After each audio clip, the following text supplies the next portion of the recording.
Gracias, diputada. Tiene el uso de la palabra hasta por 5 minutos el funcionario compareciente para dar respuesta. Gracias, presidenta. Si usted y los diputados y la diputada me lo permiten, tenemos una presentación aquí en la pantalla sobre las características ambientales del aeropuerto, del nuevo aeropuerto internacional de la Ciudad de México. La que sigue, por favor. Esta es una foto aérea de cómo luce actualmente el área aledaña al aeropuerto, la que sigue. Y así es como se vería si todo procede como seguramente va a proceder según las instrucciones del señor presidente de la República, la que sigue. Va a ser este aeropuerto, como lo ha comentado ya mi colega, el secretario de Comunicaciones y Transportes, un líder mundial en diseño, construcción y en operación sustentable. La que sigue, por favor. Les quiero decir que el nuevo aeropuerto internacional de la Ciudad de México va a ser el primer gran aeropuerto del mundo que obtenga una certificación LEED Platinum. Seguramente ustedes saben que la certificación LEED es una certificación que va otorgando puntos al diseño ambiental que puede tener alguna edificación. Cuando esta edificación suma puntos para obtener hasta 50 tantos, le dan una certificación plata. Cuando llega hasta 60, le dan la certificación oro. Pero cuando llega a 80 o supera los 80, le dan una certificación platino. El aeropuerto internacional, nuevo aeropuerto internacional de la Ciudad de México, va a obtener una certificación platinum. Es la meta que nos estamos fijando y es una meta que seguramente vamos a alcanzar. La que sigue, por favor.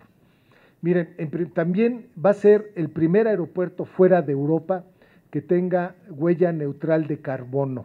Según los datos que nos dan los especialistas, si seguimos con un consumo inercial de energía, estaríamos consumiendo 442 gigawatt hora en el 2020 y esto nos generaría una emisión de toneladas de CO2 equivalente a 200,000 toneladas.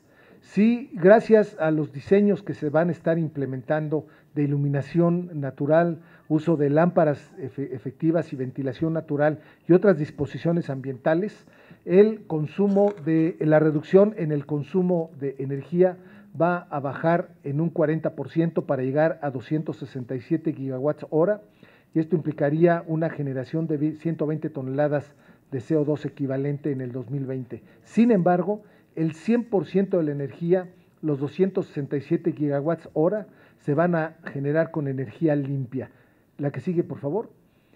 Esta energía limpia, los 267 vendrán en primer lugar, 242 del biogás que se está generando en el bordo poniente, en la cuarta etapa del bordo poniente, y 25 gigawatts adicionales serían a través de energía fotovoltaica. Esto nos permite garantizar que el aeropuerto va a tener cero huella de carbono. E insisto, será el primer aeropuerto fuera de Europa que cumpla con esta meta. La que sigue, por favor. Se van a rescatar zonas desprovistas de vegetación mediante un programa de restauración ecológica para crear en su conjunto áreas verdes y arboladas con una superficie estimada en 3,000 hectáreas. Actualmente la variedad que según los expertos de la CONAFOR nos sugieren se pueda sembrar para garantizar, dado la salinidad del subsuelo, es una variedad conocida como cedro salado, el Tamarix plumosa Hort, junto con otra especie que se llama el pasto salado. Esto nos va a permitir generar ahí un espacio verde que sin duda va a generar un nuevo pulmón para toda esta zona oriente del país, de la ciudad, perdón, la que sigue. En cuanto se refiere al consumo de agua potable, si seguimos con un consumo inercial, en el 2020 se van a estar consumiendo diariamente 8,000 metros cúbicos de agua en el 2020. Sin embargo, gracias a la reducción en el consumo por los métodos que nos permiten alcanzar la certificación LEED, estamos bajando de 8,000 a 5,400, es el 30 y tantos por ciento, 35% de reducción. Pero de esto vamos a usar agua no potable, esto significa el 100% del agua del aeropuerto se va a estar tratando y reciclando para los usos que lo permitan, de tal manera que el consumo de agua potable va a disminuir de 8,000 metros cúbicos diarios a 1,700 metros cúbicos de agua potable. Y esto en números redondos representa el 50% del consumo que actualmente tiene el Aeropuerto Internacional de la Ciudad de México. La que sigue, por favor. Esto son una serie de medidas que ayer el director general de la CONAFOR presentó en su comparecencia. Son una serie de Conagua, el director general de Conagua presentó, y lo que quiero comentarles es que, entre otras medidas, se van a intubar 25 kilómetros de cauce y se van a construir 39 kilómetros de túneles para mejorar el sistema de drenaje. Se van a construir 24 plantas de tratamiento de aguas residuales, 21 de ellas para los municipios vecinos al lado, ahí en Texcoco, y en plantas regionales.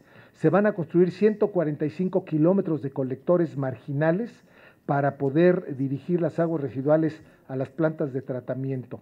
Se van a rectificar los ríos del oriente para mejorar la conducción en sus escurrimientos, y se va a ampliar la construcción a través de nuevos cuerpos de agua a fin de incrementar la capacidad de regulación del agua pluvial. Se incrementará en 1,000 hectáreas la superficie total para alcanzar 2,700 la especie el espejo del agua. La que sigue, por favor. Y miren, lo que es muy importante y una preocupación que se tenía es la capacidad de regulación para el caso de lluvias y tormentas. Actualmente la zona tiene una capacidad de regulación de 13 millones de metros cúbicos de agua. Se van a reducir 6 millones, espacios donde hay 6 millones de metros cúbicos, pero sin embargo se van a incrementar 31 millones de metros cúbicos adicionales para terminar con 38 millones de metros cúbicos de capacidad de regulación. Esto, para efectos prácticos, es 3 veces la capacidad de regulación que actualmente tiene el aeropuerto. La que sigue, por favor. Un cálculo que hizo la propia Conagua, suponiendo que si se cuenta con 8 días torrenciales de lluvia, se requerirían 24 millones de metros cúbicos de capacidad de regulación. Sin embargo, lo que se está planeando y construyendo será de 38 millones de metros cúbicos. La que sigue, por favor. No podemos dejar de revisar y atender el tema de la gran variedad de aves acuáticas residentes y migratorias que requieren un hábitat de muy buena calidad. Existen especies de aguas someras, como es la garza morena, que es una especie residente, el chorlo nevado, que también es una especie residente. Hay otras especies en aguas poco profundas, como el pato tepalcate y el pato mexicano, y de aguas más profundas, como el cucharón norteño. En todos los casos, la regulación de distancia de los cuerpos de agua al aeropuerto cumplen sobradamente la regulación ambiental, la regulación aeronáutica de seguridad, según los estándares mundiales, porque la gran mayoría de los aeropuertos en el mundo están rodeados de cuerpos de agua. Hay estándares internacionales que se deben de cumplir, y sin duda el nuevo Aeropuerto Internacional de la Ciudad de México cumple sobradamente con los estándares internacionales en materia de seguridad. La que sigue, por favor. Pero no obstante que la CONAVIO y la propia Semarnat y la Comisión Nacional de Áreas Naturales Protegidas han elaborado propuestas sobre el manejo adecuado de las especies que va a seguir habiendo en la zona, les quiero decir que estamos juntando a un grupo científico asesor integrado por el Colegio de Biólogos de México, el Colegio de Ingenieros Ambientales, el Centro Mexicano de Derecho Ambiental, desde luego la CONAVIO, la Comisión Nacional de Áreas Naturales Protegidas, como el Comité Nacional de Humedales, la Organización Internacional Dogs Unlimited, Pronatura y WWF. Con ellos hemos llevado ya varias reuniones y seguiremos llevando reuniones adicionales para apegarnos a cabalidad a las recomendaciones que ellos nos estén dando para poder preservar las especies que van a estar en la zona aledaña al aeropuerto. Y la que sigue, por favor, y finalmente les quiero comentar que, no la anterior, por favor, les quiero comentar que la estrategia que estamos siguiendo es armar toda una serie de AICAS, que son áreas que facilitan la migración de las aves, no solamente en los humedales de Lerma, también en Xochimilco, en Tláhuac, en Lago de Chalco e inclusive en Zumpango. Esta es parte de la propuesta que se está trabajando con los grupos de ambientalistas.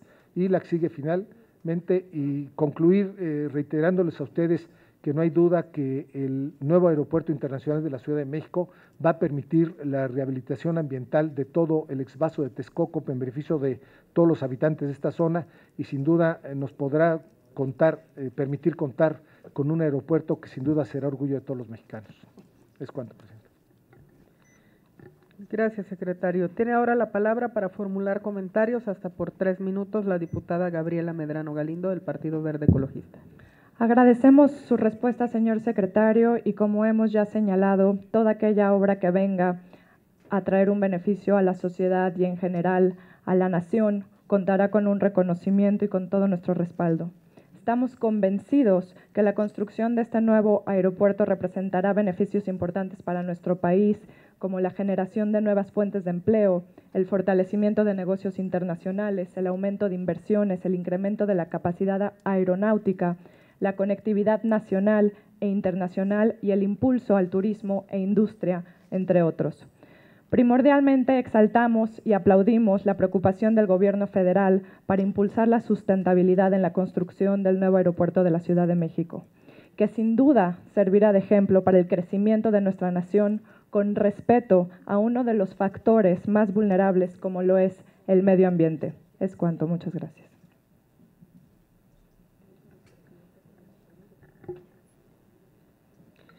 Gracias, diputada. Tiene ahora el uso de la palabra la diputada Lilia Aguilar Gil del Grupo Parlamentario del Partido del Trabajo, hasta por 5 minutos.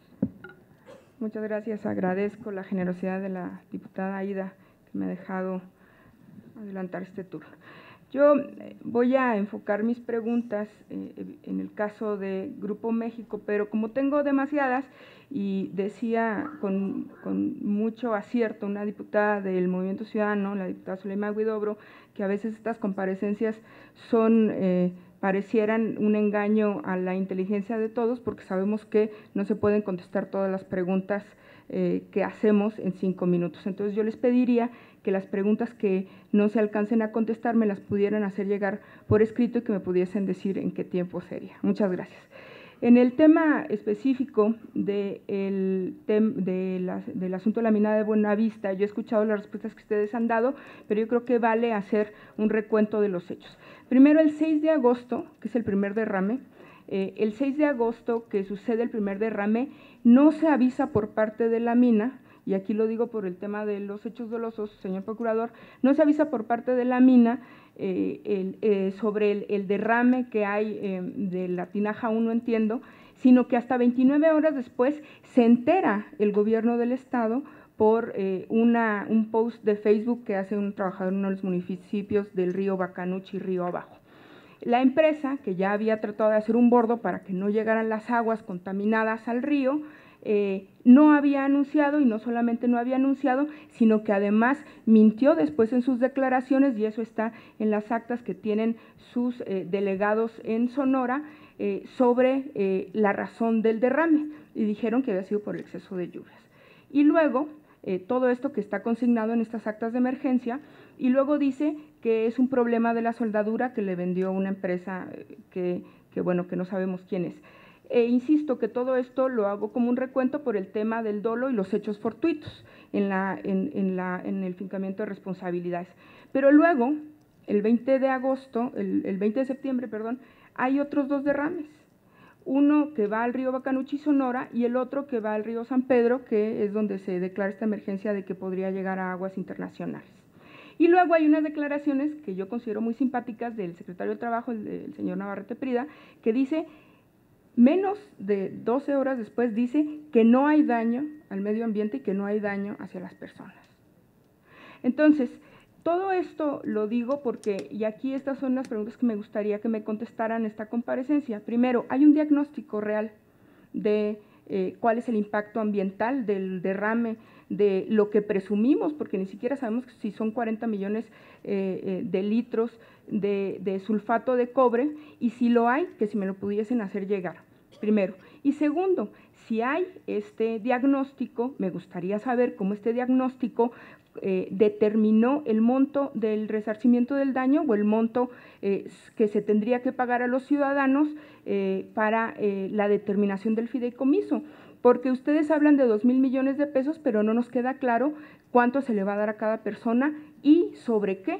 Es decir, estamos hablando no solamente del daño a la salud a futuro, sino que estamos hablando del probable daño a los pozos agrícolas, estamos hablando al daño al medio ambiente, flora, fauna, estamos hablando de daño económico, y todas las personas que han venido aquí a comparecer, con mucho respeto se los digo, dices que ustedes son los directamente responsables de este tema. Y hablando de responsabilidades, esa seguiría mi segunda pregunta. Es decir, ¿en qué medida son ustedes responsables? El artículo 175 de la Ley de Responsabilidad Ambiental, el 117 y el 170 marcan con mucha claridad que la Secretaría es responsable inclusive de la suspensión de las actividades si acaso hubiese un daño ambiental inminente e inclusive del manejo de los residuos. Pero no nos ha quedado claro, y se lo digo con mucho respeto, señor procurador y señor secretario, específicamente qué es lo que ustedes están haciendo, porque usted ha dicho que se han tomado acciones antes inclusive y después, pero no nos queda claro. Le voy a decir por qué no nos queda claro. Nosotros estuvimos en las inspecciones y a mí me gustaría que ojalá tuvieran una foto como la que presentaron del aeropuerto de cómo están las tinajas en la mina Buenavista del Cobre, que son las que ustedes dicen que tienen clausuradas. Señor procurador y señor secretario, ustedes saben que solamente existe la tinaja 1. La tinaja 2 no está terminada de construir. Se ve claramente, inclusive en la inspección que nosotros hicimos, cómo están separados los tubos y, bueno, ya de la construcción de seguridad de las siguientes tinajas para derrame, pues ya ni hablamos. Estamos hablando de que en este derrame se violentaron 46 normas expedidas por la Secretaría. 46 determinadas, lo da la Cámara de Diputados en su informe, 30 leyes, y ustedes nos han dicho que están tomando medidas.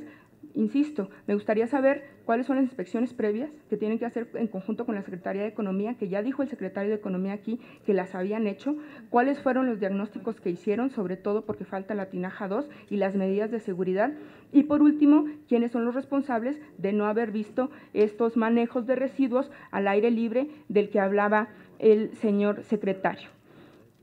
La siguiente, y ya con eso termino porque se me acaba el tiempo, ¿cuál es la responsabilidad de la Profepa? ¿Y por qué no han hecho una suspensión temporal de las actividades si entendemos nosotros la mina Buenavista del Cobre sigue funcionando? Y para las preguntas que me gustaría que me entregaran por escrito, primero, ¿cómo se manejaron los desechos tóxicos? Porque el señor procurador ha dicho que se manejaron, que se llevaron a Jales. Yo le voy a decir, nosotros estuvimos ahí. Primero, la limpieza del lecho del río, estaban dejando la tierra a un lado del lecho del río. Entonces, ¿de qué sirve sacar la tierra y echarla a un lado si volvía a llover? Y como ustedes y nosotros sabemos, el río Bacanuchi, Sonora, es un río seco que cuando llueve, entonces iban a entrar otra vez todos los metales duros al agua. Segundo, usted dice que se llevaban a Jales. Yo le voy a decir por la gente que trabajaba ahí que no es cierto. Sobre todo el agua que quedaba antes del bordo estaba siendo simplemente tirada a un lado de donde estaba toda la sierra quemada. Lo dicen los empleados que estaban trabajando en la limpieza, y a nosotros no nos queda claro si ustedes tenían inspecciones o no de cómo se estaban manejando los residuos tóxicos. Me gustaría también saber por escrito cuáles son las medidas que se han tomado de seguridad para los trabajadores. Nosotros estuvimos allá, los trabajadores ni siquiera traían cobertores de papel, sino que estaban cubriéndose con camisetas que ellos mismos llevaban de sus casas y ni siquiera tenían absolutamente ningún sistema de control. Y en el tema de las medidas de seguridad para la ciudadanía, porque pues están ahí los metales duros, están ahí los pozos y no nos queda muy claro cuáles son las medidas de seguridad que se están tomando para el impacto de salud a las personas y a la fauna. ¿Cuál es el impacto de salud a las personas y a la fauna que debieron haber sido parte de este diagnóstico para determinar el fideicomiso? En el tema del fracking, a mí me gustaría saber cuál es la técnica de fracking que se va a utilizar y qué porcentajes de agua dulce, de agua salada y de agua dura se van a utilizar. Y esta es para el señor secretario específicamente, a cuánto asciende el monto del beneficio económico por la aplicación del fracking y cuánto es en comparación el daño ambiental, porque usted dijo que los beneficios económicos eran mayores. A mí me gustaría saber cómo hizo esa balanza. Y en el tema del aeropuerto, yo con esto termino, me gustaría tener la manifestación del impacto ambiental y la evolución del impacto ambiental para no solamente saber todo esto positivo, sino también saber cuáles son los daños posibles a el medio ambiente. Yo agradezco mucho su atención y me disculpo por el exceso del tiempo. Gracias. Gracias, diputada. Tiene el uso de la palabra hasta por 5 minutos el funcionario compareciente para dar respuesta.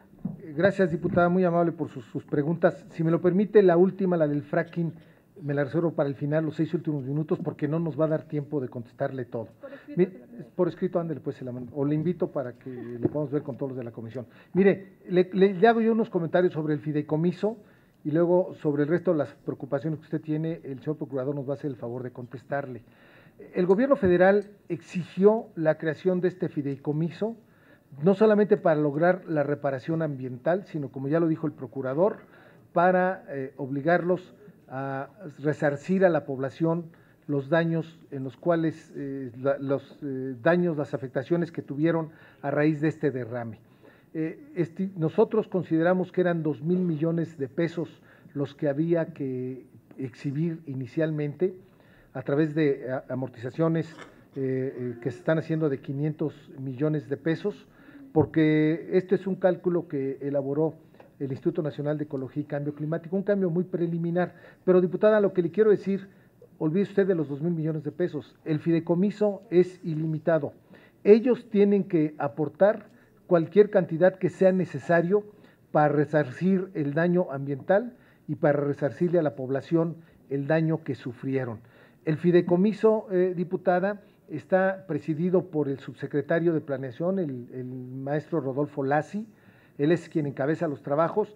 Aparte, la empresa tiene un representante, pero hay 3 especialistas ambientales, diputada. Uno de ellos es el doctor César Domínguez, director del Instituto de Ecología de la Universidad Nacional Autónoma de México. Está el ingeniero Carlos Mena, él fue director general del Centro Mario Molina durante muchísimos años, y el físico Francisco Novelo, investigador de la Facultad de Ingeniería de la Universidad Nacional Autónoma de México. Todos estos científicos ambientalistas son gentes de reconocido prestigio y de reconocida honestidad y transparencia. Ellos son, diputada, los que nos están ayudando a mejor aplicar los recursos que, como ya le dije a usted, son la cifra que estamos estableciendo, y el compromiso en el fideicomiso es llegar a la cantidad que sea necesaria para resarcir el daño ambiental. Le puedo decir, diputada, que hasta ahorita las asignaciones o el programa de gastos que se tienen del fideicomiso alcanza 522 millones de pesos. Y esto, diputada, se está haciendo con toda la transparencia. Yo le invito a que visite usted la página de internet del fideicomiso, y ahí están todos los gastos, peso por peso, cómo es que se ha venido invirtiendo, cómo es que se ha venido gastando para el beneficio de la población, y todos los detalles, todas las actas, todas las minutas, todos los acuerdos que se han estado tomando en el seno de este fideicomiso, que le aseguro y le garantizo se ha manejado y se seguirá manejando con absoluta y total transparencia.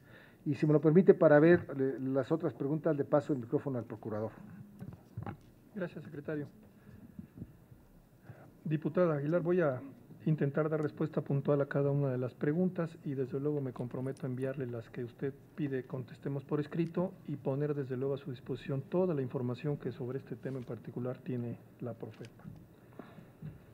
Como usted lo ha dicho, el derrame fue el pasado 6 de agosto. El aviso en caso de emergencias está regulado por el reglamento de la Ley General de Gestión de Residuos. En concreto, el artículo 130 establece la obligación para quien produzca un derrame, una descarga o un vertido, de avisar de inmediato a la Procuraduría y a las autoridades competentes. Este aviso inmediato se dio 26 horas después de ocurrido el hecho. Este mismo reglamento establece en el 131 que este aviso debe de formalizarse dentro de los 3 días hábiles siguientes. Este aviso formal, de acuerdo a los registros de la Profepa, ocurrió hasta el día 12 de agosto. Esto es 6 días después y 3 días más del que se presentó este lamentable suceso. Comenta usted también que hay 2 derrames adicionales al del 6 de agosto. Sobre este particular hemos sido muy puntuales en señalar que si bien los hubo, la mayor parte del derrame, escurrimiento, se debió a las precipitaciones pluviales, estas sí atípicas en la zona, que no se habían presentado cuando menos en los últimos 50 años. Los patios de tinajas 1 y 2, uno donde se presentó el incidente, al quedarse sin riego con la medida precautoria, se encontraba prácticamente vacío, y el otro con muy poca cantidad de lixiviado. Desde el mismo día que el señor alcalde de Arizpe denunció los hechos, antes de acudir, por cierto, a la autoridad competente, enviamos inspectores a la zona y muestreamos el pH en tinajas 1 y en tinajas 2. Los muestreos que nos da desde el día 18 de septiembre hasta el día de ayer muestran con toda claridad que los escurrimientos cesaron desde el día 19 y aún con estos el pH se encontraba en un rango de entre 5 y 9. Esto es prácticamente sin problema. En el caso denunciado posteriormente también por el mismo alcalde de la supuesta contaminación del río San Pedro en Sonora, de igual forma enviamos inspectores a la zona. La propia Unidad de Protección Civil del Estado de Sonora lanzó, por cierto, una alerta binacional que corresponde, por cierto, únicamente al Estado Nacional, no a los gobiernos estatales, al gobierno de Arizona, sin ningún muestreo que significase que había un derrame tóxico de esta mina Buenavista del cobre. Este gobierno también de Arizona dio aviso a la Comisión Internacional de Límites de Agua, mejor conocida como SILA, para que se tomaran las medidas pertinentes. La Profepa, desde prácticamente el primer día de esta denuncia del señor alcalde de Arizpe, señaló que el derrame había ocurrido en la antigua presa de Jales de Cananea, que no tiene prácticamente funcionamiento desde hace más de 50 años, y monitoreamos también, hicimos los muestreos de las salidas de fluidos de la empresa, tanto al norte como al sur, y también las pruebas de pH que hemos mantenido desde el día 18 hasta el día de ayer y que lo seguiremos haciendo, demuestran también que el pH se encontraba entre 5 y 9 puntos. Esto es en índices normales. Estos índices están publicados en la página del micrositio de la comisión y diariamente se da cuenta de ellos, y están también a su disposición, desde luego, las actas y las pruebas de laboratorios, tanto externos como mexicanos. Finalmente, sobre este tema le comento que los resultados preliminares que el gobierno de Arizona, a través de la EPA en San Diego, dio a conocer hace algunos días, ratifican los resultados de los muestreos de la Profepa y indican que si bien hubo filtración de esta antigua presa de Jales, no existe contaminación en los propios muestreos que se hicieron a 7 y a 24 millas de la frontera con la ciudad de Cananea. De tal suerte que sobre esos temas no existe contaminación mayor, y avalaría yo lo que comentó el secretario del Trabajo, pues fui yo mismo quien le informó de este hecho como presidente de la comisión y le mostré las evidencias correspondientes, al igual que al secretario Guerra. En el tema de los responsables, bueno, en mi opinión, como siempre lo hemos dicho, la empresa incurrió en responsabilidad objetiva y subjetiva, no tengo ninguna duda. Esto es, virtió líquidos, sustancias peligrosas, y actuó ilícitamente y con dolo al no tomar las medidas preventivas en la construcción, en la ampliación de estas obras que le iban a representar prácticamente duplicar su producción. Todos estos elementos han sido puestos a consideración del Ministerio Público en la presentación de la denuncia penal que hicimos prácticamente días después de este derrame. Adicional a esto, debo decirle que la Profepa coordinó los trabajos para evaluar el daño en materia ambiental, tanto en materia de flora, fauna, vida silvestre, desde luego la contaminación de aguas, de ríos, en materia forestal también, y integró dictámenes que obran ya en manos de la PGR, y la cuantificación del probable daño se hizo con los métodos y la metodología de quien corresponde hacerlo, que es el Instituto Nacional de Ecología y Cambio Climático, que determinó, como ya se ha dicho aquí, y ayer lo dijo el propio titular de la CONAGUA, pues un daño inicial de poco más de 1.800 millones de pesos. El monto inicial base del fideicomiso, como se sabe, son más de 2.000 millones de pesos y el fideicomiso no se extinguirá hasta que no quede el último daño material pagado y el último daño ambiental reparado. La empresa está obligada a presentar a la Semarnat el programa de remediación o compensación y este será base fundamental pues, para la instrumentación, la ejecución de los recursos de este fideicomiso para poder remediar el daño ambiental, que desde luego lo catalogamos en corto, mediano y largo plazo. En todas las materias que aquí se ha hecho referencia, el fideicomiso ya ha hecho algunas entregas parciales de recursos a los afectados, como consta en la página y como ha dado cuenta el secretario. Aparte de todo esto, bueno, con independencia de la obligación que ha aceptado la empresa de reparar el daño a las personas y el daño ambiental, pues tanto la Profepa como COFEPRIS y la CONAGUA continuamos con los procedimientos administrativos.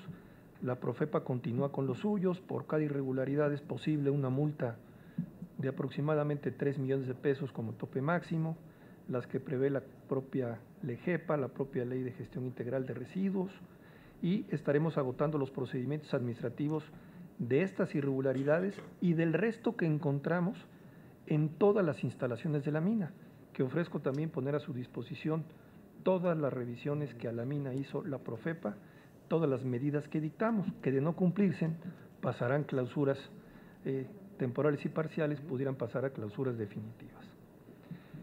Me detengo aún más en lo que comenta usted, que nuestro compañero, el secretario de Economía, mencionó sobre que la Profepa pudiera tener intervención en la cancelación temporal o definitiva de la concesión. Para no dejar lugar a dudas, la ley minera en su artículo primero, que por cierto también habría que revisar y actualizar, establece claramente que la aplicación de esta ley minera corresponde a la Secretaría de Economía, el artículo primero de la propia ley. Nosotros advertimos que lo que contiene el artículo 42, el 43 de esta ley, el 55, fundamentalmente a los que se ha hecho referencia reiteradamente, requerirían también un ajuste para hacerlos, en nuestra opinión, un poco más expresos en las causales de revocación de la concesión, que adelanto, Economía tiene la facultad clara en el caso en que la empresa esté en los supuestos para la cancelación temporal o definitiva de la concesión. Sería muy útil, creo, propiciar una reforma a la ley minera para establecer condicionantes para el otorgamiento de las concesiones. Por ejemplo, que las empresas cumplan y sean empresas socialmente responsables acreditadas por la entidad mexicana de acreditación, que desde luego cumplan con la legislación ambiental, que los trabajadores cuenten con un salario justo sin prácticas discriminatorias, que representen las minas un beneficio a los pobladores de la zona que se explotan y que cuenten desde luego con la seguridad industrial adecuada, que protejan no únicamente la vida, sino la salud de las personas con el cumplimiento de las medidas sanitarias. Creo que esta pudiera ser una buena sugerencia para fortalecer esta ley minera y desde luego poner más candados al otorgamiento de concesiones a la extracción de minerales de nuestro país. Estaré pendiente finalmente